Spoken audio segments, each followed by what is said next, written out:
Otorita Ibu Kota Nusantara, IKN, baru saja menggelar konsultasi publik kedua terkait strategi IKN sebagai Net Zero City pada tahun 2045 di kantor Otorita IKN, Jakarta, Jumat, 24 November 2023, lalu.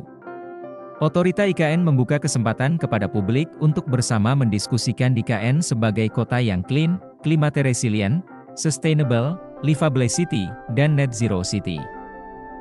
Komitmen Otorita IKN dalam mewujudkan hal tersebut diawali dengan penyelesaian Regionally and Locally Determined Contribution, RLDC, sebagai peta jalan strategi subnasional dari kebijakan pengendalian perubahan iklim.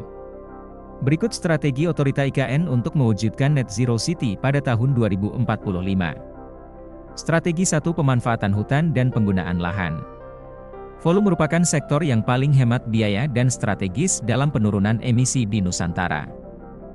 Menghindari atau mengurangi deforestasi dengan melindungi hutan alam dan mangrove yang masih ada, seluas 59.000 hektar.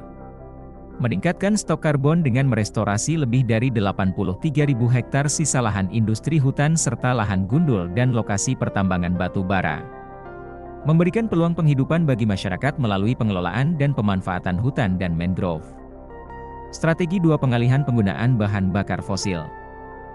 Emisi di sektor energi akan mencapai puncaknya pada tahun 2028, akan diturunkan menjadi 0 pada tahun 2030 dan tetap 0 hingga tahun 2045, yang dapat dicapai dengan pembangunan sumber energi terbarukan dengan menggunakan panel surya.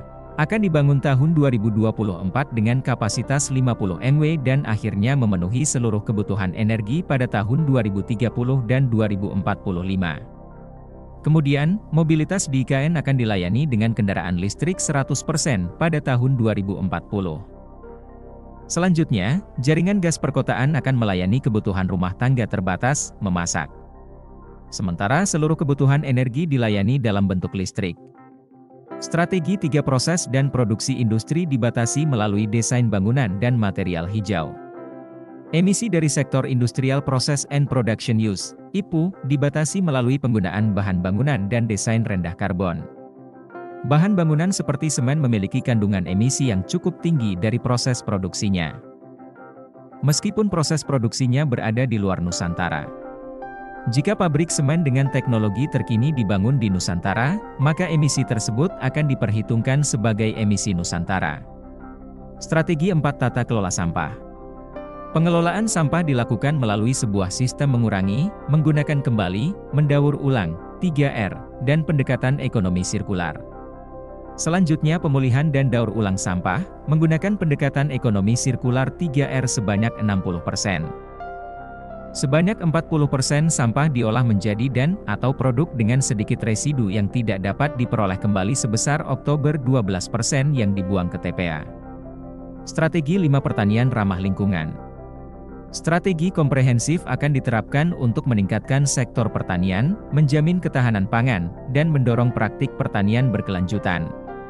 Untuk mengatasi ketahanan pangan, strategi dilakukan dengan memetakan pembentukan cadangan pangan pemerintah, pembuatan informasi harga pangan strategis, dan diversifikasi konsumsi pangan.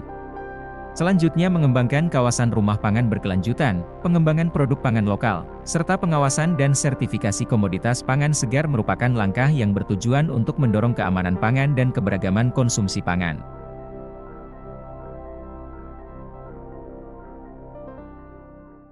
Download Tribun X sekarang, menghadirkan lokal menjadi Indonesia.